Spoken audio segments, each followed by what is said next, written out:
नमस्कार, मी सरिता कौशिक. झिरो आवर मध्ये आपलं स्वागत. आज लोकसभेच्या दुसऱ्या टप्प्यातलं मतदान पूर्ण झालं. त्यात राज्यातल्या 8 आणि देशातल्या 88 जागा होत्या. यातल्या अनेक जागांवर रंजक लढती होत्या.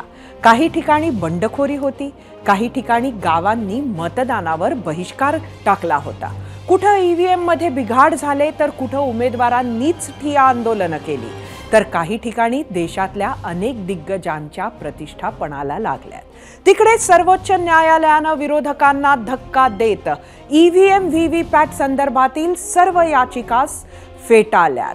या बातमीचं विश्लेषण करणार आहोतच. मात्र सुरुवात करूयात मुंबईतील एका महत्त्वाच्या बातमीनं. काल रात्री महाविकास आघाडीतील मुंबईतील सर्वात मोठा तिढा सुटला. मुंबई उत्तर मध्य लोकसभा मतदारसंघातून काँग्रेसनं मुंबई अध्यक्षा वर्षा गायकवाड यांना उमेदवारी जाहीर केली होती. अजून वर्षा गायकवाडांच्या समोर महायुतीनं मात्र उमेदवार दिलेला नाहीये, देऊ शकले नाहीयेत. मुंबईच्या जागा वाटपाच्या दरम्यान वर्षा गायकवाडांच्या नाराजीचे एक मूळ उद्धव ठाकरेंना गेलेल्या जागाही होत्या. ती नाराजी त्यांनी बरीच उघडही केली होती. उत्तर पश्चिम मतदारसंघाला आपला हक्काचा मतदारसंघ समजणाऱ्या वर्षा गायकवाडांना आता मात्र जेव्हा उत्तर मध्य मुंबई लढवावं लागतंय तेव्हा ह्याच उद्धव ठाकरेंची मदत त्यांच्यासाठी महत्त्वाची ठरणार आहे. आणि त्यामुळेच काल रात्री उमेदवारी घोषित झाली आणि आज सकाळी मातोश्रीवर जाऊन वर्षा गायकवाडांनी उद्धव ठाकरेंची भेट घेतली. ठाकरेंचं मातोश्री ही मुंबई उत्तर मध्य लोकसभा मतदारसंघातच येतं. या भेटीनंतर ठाकरेंनी काय प्रतिक्रिया दिली आहे बघूयात. तिला मी लहान बहिणीसारखीच मानतो म्हणून तिला मी आरेतुरी बोलतो. वर्षाताई मुंबईची अध्यक्ष आहे, त्याच्यामुळे ती कुठूनही लढू शकते आणि कुठूनही जिंकू शकते. आणि हा तर आता माझा घरचा मतदारसंघ. माझं मत तुला मिळणार आहे. आणखीन काय सांगू, मी तिचा मतदार आहे. वर्षाताईला खासदार बनवून पाठवणार दिल्लीत. उद्धव ठाकरेंनी केलेल्या याच निर्धारावर आम्ही विचारला होता आजचा पहिला प्रश्न. तोच पाहण्यासाठी जाऊया आपल्या पोल सेंटरला. आजचा आपला पहिला प्रश्न, वर्षा गायकवाडांना खासदार करणार उद्धव ठाकरेंचा निर्धार खरा ठरेल असं वाटतं का? तुम्हाला सांगायचं होतं होय किंवा नाही. ठाकरेंचा निर्धार पूर्ण होईल की नाही हे तर 4 जूनलाच कळेल. पण जसं मी आधी म्हणाले की याच मुंबई उत्तर मध्य मतदारसंघातून महायुतीकडून अजूनही उमेदवार फायनल झालेला नाहीये. इथं भाजपकडून पूनम महाजन खासदार आहेत. मात्र यावेळी इथून कोणत्याही उमेदवाराचं नाव जाहीर झालेलं नाही. त्यातच आज बातमी धडकली की ज्येष्ठ कायदेतज्ञ उज्ज्वल निकम यांच्या नावाची घोषणा होण्याची शक्यता आहे. वर्षा गायकवाडांच्या विरोधात भाजपकडून ॲडव्होकेट उज्ज्वल निकम यांना उमेदवारी देण्याची शक्यता आहे. जरा मुंबई उत्तर मध्य मतदारसंघ समजून घेऊया. 6 आमदार आहेत.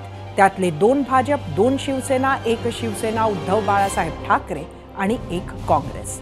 म्हणायला वर्षा गायकवाडांच्या बाजूनं 2 आणि विरोधात 4 आमदार असं मानायला हरकत नव्हती. पण काँग्रेसच्या आमदाराचं नाव आहे झिशान बाबा सिद्दीकी. नुकतेच बाबा सिद्दीकी हे अजितदादांच्या राष्ट्रवादी सोबत गेले आणि झिशाननं ही आपली नाराजी उघड केली आहे.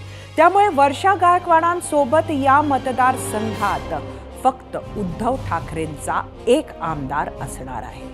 त्यातच उत्तर मध्य मुंबईतून तिकिटासाठी इच्छुक नसीम खान उमेदवारी न मिळाल्यामुळे नाराज झाले.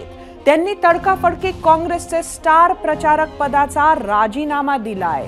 बघूयात या आव्हानांवर काय म्हणाल्यात वर्षा गायकवाड. पूर्वीपासूनचे संबंध आहेत आणि म्हणून मी अपेक्षा करते की महाविकास आघाडीच्या मुंबईचे अध्यक्ष आहे, फक्त एका सीटपुरतं बोलणार नाही. साईच्या साई महाविकास आघाडीच्या ज्या सीटा आहेत त्या निवडून आणण्यासाठी आम्ही एकत्र प्रयत्न करू आणि जिंकू याबद्दल मला खात्री आहे. 2004 पुन्हा रिपीट होणार याबद्दल मला पूर्ण आशा आहे आणि त्याबद्दल मी पूर्णपणे खात्रीलायक सांगू शकते. वर्षा गायकवाडांचा आपण विश्वास बघितला, पण इथे उज्ज्वल निकम असो, पूनम महाजन असो किंवा अजून तिसरं कोणी, भाजपच्या उमेदवाराला 5 आमदारांचा पाठिंबा असणार आहे. पण इथे 20% जास्त मुस्लिम मतदान आहे. ते इतकं जास्त असल्यामुळे लोकसभेत ते निर्णायक ठरू शकतं. ही काँग्रेसची पारंपरिक मतं आहेत. आता या निवडणुकीत कळेल की ही मतं खरी काँग्रेसची की बाबा सिद्दीकींची. आता पद्मश्री उज्ज्वल निकम यांच्यासाठी जमेची बाजू बघूयात. खैरलांची हत्याकांड, मृत दलित भोतमांगे परिवाराच्या बाजूनं न्यायाची लढाई लढणारे सरकारी वकील, मुंबईवर हल्ला करणाऱ्या कसाबच्या गळ्यात फाशीचा फंदा ज्यांच्यामुळे पडू शकला ते उज्ज्वल निकम, शिक्षेपर्यंत फंदा टाकणारे उज्ज्वल निकम एकतर मुंबई उत्तर मध्य मतदारसंघातील 30% वर मराठी जे मतदार आहे त्यांच्यासाठी सुद्धा अत्यंत महत्त्वाचा असा चेहरा असू शकतो. इंटरेस्टिंग हे सुद्धा आहे की ज्या पूनम महाजन यांच्या जागी उज्ज्वल निकमांना उमेदवारी देण्यात आली आहे किंवा दिल्या जाऊ शकते, त्याच पूनम महाजन यांचे वडील ज्येष्ठ भाजपा नेते प्रमोद महाजन यांच्या हत्येचा खटला चालवून त्यांचे हत्यारे बंधू प्रवीण महाजन यांना शिक्षेपर्यंत पोहोचवणारे सुद्धा हेच उज्ज्वल निकम. त्यामुळे त्यांची इमेज जातीपातीच्या पलीकडे आणि राष्ट्रवादाशी जोडलेली आहे, जिचा फायदा भाजप घेऊ पाहत आहे. दुसरीकडे आज मुंबईत पहिला उमेदवारी अर्ज ईशान्य मुंबईतून देवेंद्र फडणवीसांच्या उपस्थितीत मोठं शक्ती प्रदर्शन करत भाजपच्या मिहीर कोटेचा यांनी दाखल केला. पाहूया. आज नामांकन अर्ज भरायला देवेंद्र फडणवीस साहेब आणि केंद्रीय मंत्री रामदास आठवलेजी, महायुतीचे सर्व प्रमुख नेता हे इकडे उपस्थिती होते. एका अर्थाने मोदी मॅजिक आपल्याला आज पाहायला भेटलं. कशा प्रकारे जनतेमध्ये मोदीजींचे सैनिकांसाठी उत्स्फूर्त आहे. मोदीजी हे तिसऱ्यांदा पंतप्रधान होणार आहे आणि मोदीजींचा हा सैनिक यालाही जनता निश्चितच आशीर्वाद देऊन त्यांचा प्रतिनिधी निवडून दिल्लीला पाठवणार. राज्यात आज जेव्हा लोकसभा निवडणुकीच्या दुसऱ्या टप्प्याचं मतदान सुरू होतं, त्याच वेळी दुपारी राष्ट्रवादी काँग्रेस शरदचंद्र पवार पक्षाच्या जितेंद्र आव्हाडांचं एक ट्विट आलं, ज्यामुळे खळबळ उडाली. या ट्विटमध्ये एक फोटो होता ज्यामध्ये काही ईव्हीएम एका खोलीमध्ये अडगळीत पडल्यासारखे दिसत होते. ठाण्यातील दादोजी कोंडदेव स्टेडियमच्या जिन्याखालील एका खोलीत हे मशीन सापडल्याचा दावा आव्हाडांनी केला आणि या अडगळीत सापडलेल्या ईव्हीएम्सवरूनच अनेक प्रश्न उपस्थित करत मतदान प्रक्रियेत ईव्हीएम घोटाळा होत असल्याचाही आरोप आव्हाडांनी केला. ठाण्यामधील दादोजी कोंडदेव मैदानाच्या एका जिन्याखाली असलेल्या खोलीत, म्हणजे ते खोली कोणाकडे लक्षात जाणार नाही अशा खोलीत ईव्हीएम सापडले, मतपत्रिका सापडल्या. त्याच्यातली सर्वात मोठी गोष्ट असेल, जर ठाणे जिल्ह्यात 100 ईव्हीएम आले तर ते 100 ईव्हीएम परत मॅच करून कलेक्टरच्या हातात किंवा निवडणूक अधिकाऱ्याच्या हातात द्यावे लागते. मग ही ईव्हीएम राहिले कसे? हे कुठले ईव्हीएम आहेत? ईव्हीएमचा घोटाळा होतो, ईव्हीएम बदलले जातात, ती मनातली साशंकता आहे की आज एकीकडे सर्वोच्च न्यायालयाचा निकाल लागत होता आणि दुसरीकडे ईव्हीएम सापडतो. आणि मी सर्वोच्च न्यायालयाच्याही निकालाशी फार सहमत आहे असं नाही. मला माझं मत कुठे गेलं हे कळलंच पाहिजे. माझ्या मनात शंका का राहावी? आता वळूयात आजच्या भागातील पहिल्या प्रश्नाकडे. त्या प्रश्नावरील तुमच्या प्रतिक्रिया पाहण्यासाठी जाऊया आपल्या मीडिया सेंटरला. परत एकदा आजचा पहिला प्रश्न सांगते. वर्षा गायकवाडांना खासदार करणार उद्धव ठाकरेंचा निर्धार खरा ठरेल असं वाटतं का? सोशल मीडियावर आलेल्या प्रतिक्रिया बघूयात. एक्सवरून राजू थोरात, कार्यकर्ते आघाडी धर्म पाळून एकत्र आले तरच खासदार होणार. एक्सवरून मनीष पाटील, वर्षा गायकवाड जेव्हा शिक्षण मंत्री होत्या तेव्हा त्यांनी काय केलं त्या नक्की पडणार. यूट्यूबवरून रुपाली लागरे, शिक्षण मंत्री म्हणून वर्षा गायकवाडांनी चांगलं काम केलं आहे. यूट्यूबवरूनच विष्णू सावसे, उद्धव ठाकरे यांचा निर्धार खरा ठरेल कारण वर्षा गायकवाडांचं काम चांगलं आहे. फेसबुकवरून संजय दद्दीकर, उद्धव ठाकरे स्वतः कुठल्याही ग्रामपंचायतीत निवडून येऊ शकत नाही, ते काय वर्षा गायकवाडांना जिंकवणार. इंस्टाग्रामवरून वैभव बोकरे, नक्कीच वर्षा गायकवाड जिंकतील. इंस्टाग्रामवरून कार्तिक सातपुते, हो नक्की.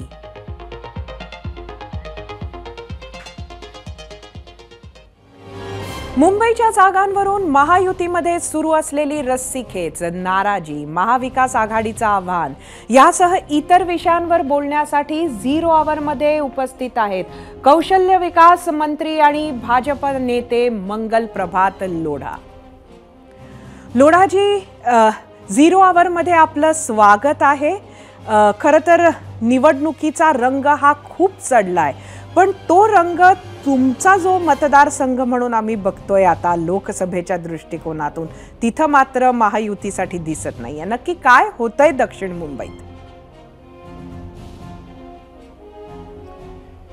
दक्षिण मुंबई पूर्वीपासून माननीय मोदीजीवर विश्वास ठेवणारे लोकांची महायुतीचे समोर आमची जी भाजपा, शिंदे एकनाथजीची शिवसेना, RPI हा सर्व अजित पवार साहेबांची राष्ट्रवादी, आमची सर्वांची भक्कम युती आहे.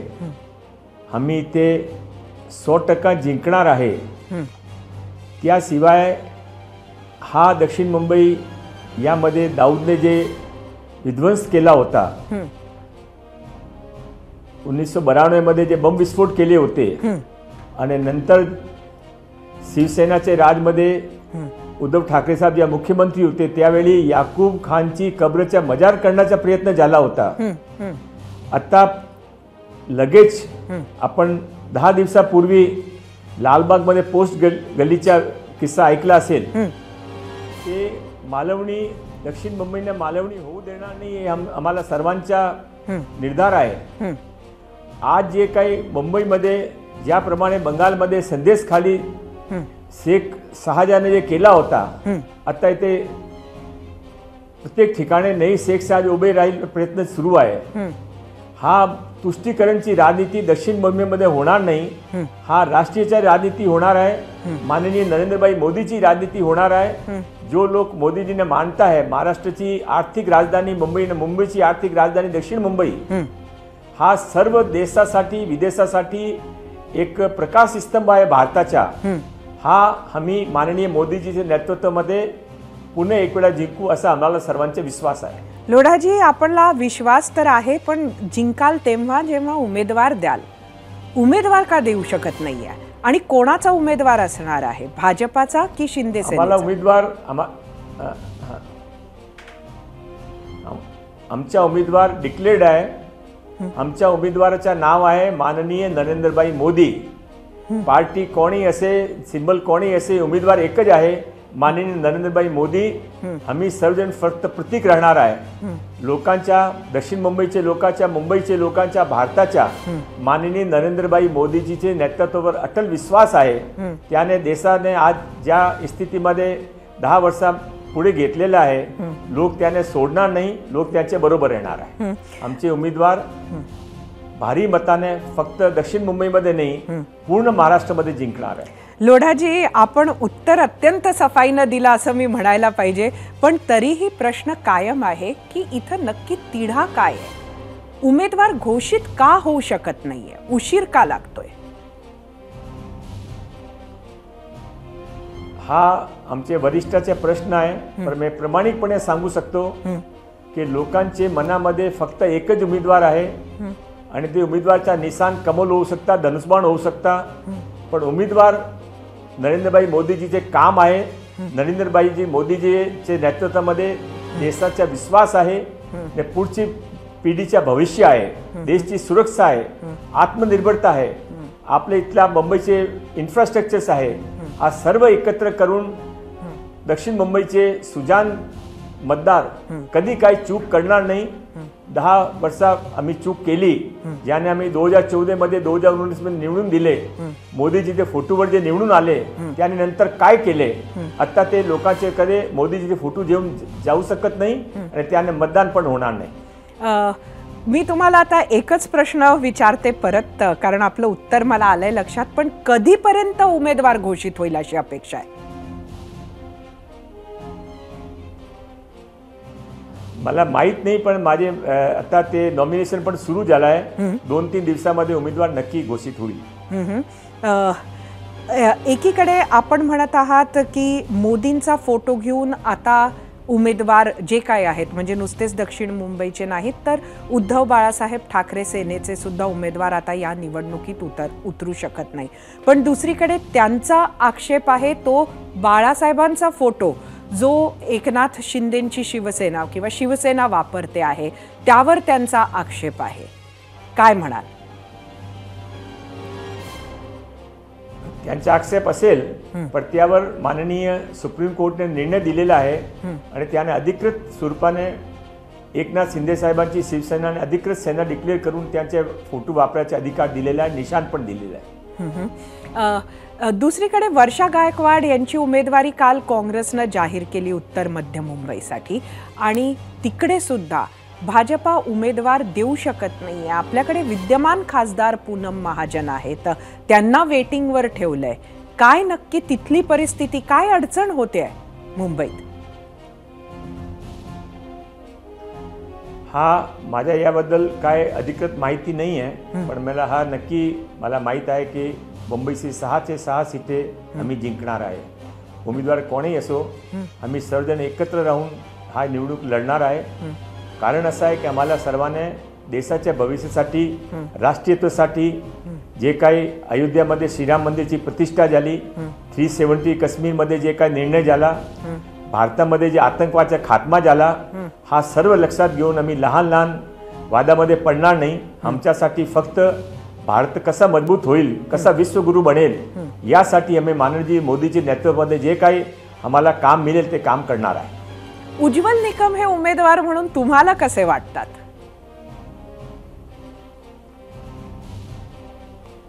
मी परत सांगतो, उज्ज्वल निकम साहेब एक फार चांगले ॲडव्होकेट आहे, पण कोण उमेदवार आहे हे प्रामाणिकपणे गौण विषय आहे. हा उमेदवार पुढे जाऊन काय करणार आहे, पुढे जाऊन ते माननीय नरेंद्रभाई मोदीजी नेतृत्वामध्ये काम करणार आहे. माननीय नरेंद्रभाई मोदीजी काय करणार आहे हे 10 वर्षामध्ये आपण बघितलं आहे. लोकांना यामध्ये मोदीजीची गॅरंटीवर फेथ आहे.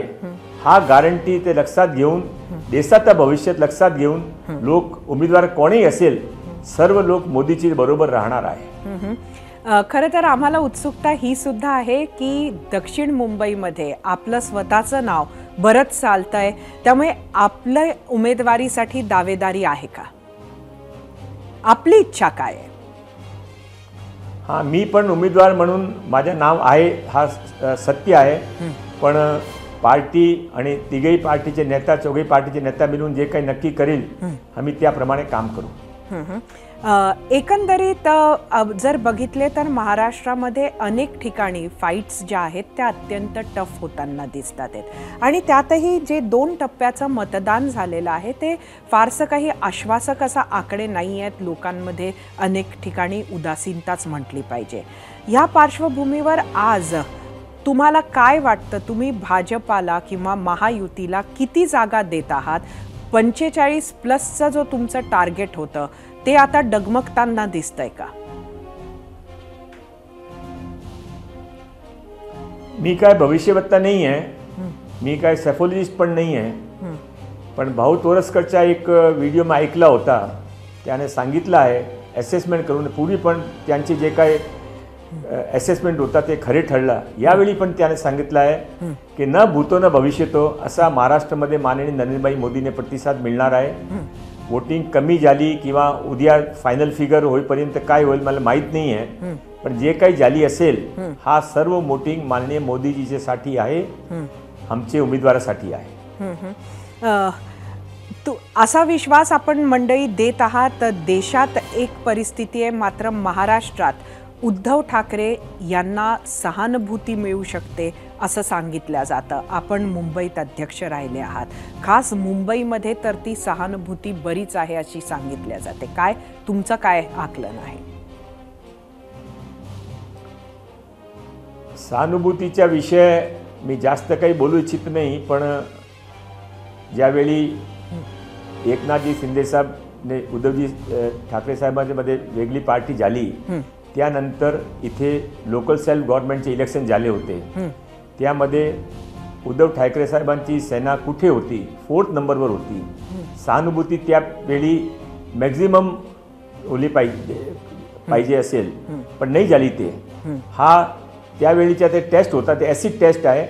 सहानुभूती न्यूजपेपर्समध्ये आहे, लोकांच्या बातामध्ये आहे, पण जमिनीवर नाही आहे. जमिनीवर लोक विकासासाठी जे काही सरकार करू शकतात त्यासाठी, रोजगारसाठी, महिला सुरक्षासाठी यासाठी मतदान करत आहे. हे मतदान माननीय मोदीजीच्या बाजूचे आहे.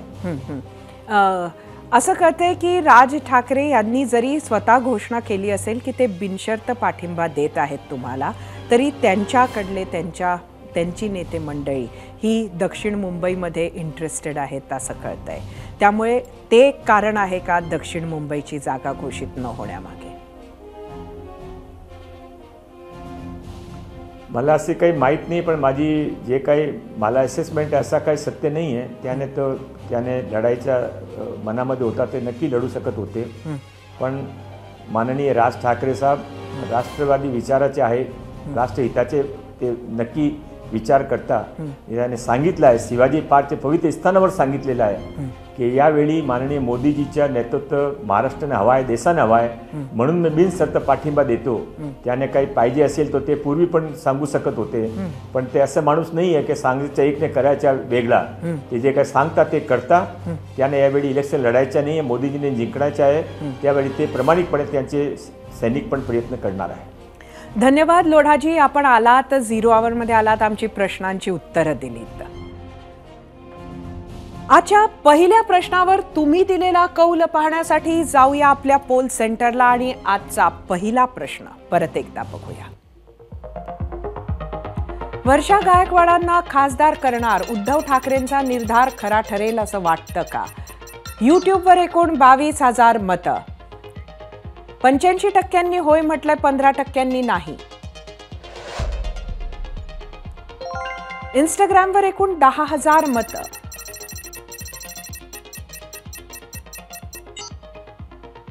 68% होय म्हटलंय, 32% नाही. फेसबुकवर एकूण 4,000 मतं.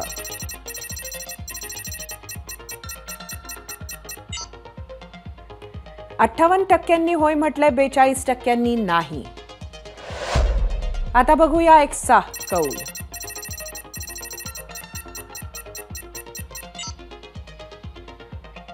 %61 होय म्हटलंय, 39% नाही. आता लोकसभा आणि अवघ्या 4 महिन्यात विधानसभांचा रंग चढणार आहे. पण कार्यकर्त्यांना उत्सुकता आहे ती म्हणजे स्थानिक स्वराज्य संस्थांच्या अनेक वर्ष रखडलेल्या निवडणुका नक्की कधी होणार. लोकसभा निवडणुकीचा निकाल कसा लागतोय यावर तो निर्णय अवलंबून असल्याचं बोललं जात आहे. यात सर्वांचं लक्ष असलेल्या मुंबई महापालिकेची निवडणूक सुद्धा असणार आहे. राज्यात आणि देशात कुणाचीही सत्ता असली तरी मुंबई महापालिकेत शिवसेना गेली 25 ते 30 वर्ष सत्तेत आहे.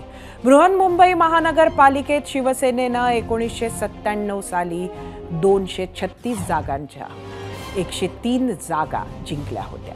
2002 साली 97 जागा जिंकल्या आणि भाजपसोबत सत्ता स्थापन केली. 2007 साली 84, 2012 साली 75 आणि 2017 साली 84 जागा शिवसेनेनं जिंकल्या होत्या.